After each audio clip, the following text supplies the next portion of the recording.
आपण बघत आहात AKP न्यूज मराठी. आपला आवाज आपली ताकद. सबस्क्राइब करा, शेअर करा, लाईक करा. AKP news Marathi. कपडे शिवणाऱ्या परप्रांतीय व्यापाऱ्यांनी पेठ तालुक्यातील तिघांवर कात्रीने हल्ला करून गंभीर जखमी केल्याची घटना घडली. पोलिसांनी दिलेल्या माहितीनुसार 11 एप्रिल रोजी दुपारी वणी येथील बाजार पटांगणालगत पत्र्याच्या टपऱ्यामध्ये परप्रांतीय टेलरकडे कपडे खरेदी करण्यासाठी तिघांमध्ये आर्थिक व्यवहारातून वाद झाला.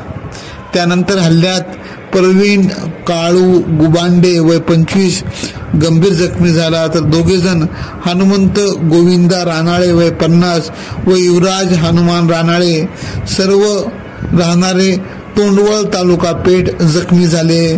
जखमींवर वणी ग्रामीण रुग्णालयात प्राथमिक उपचार करून एकाच उपचारासाठी नाशिकला रवाना करण्यात आले आहे.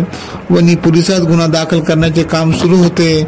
या घटनेमुळे परप्रांतीयचा प्रश्न पुन्हा ऐरणीवर आला आहे. AKP न्यूज साठी ब्युरो चीफ अनवर खान पठाण, नाशिक.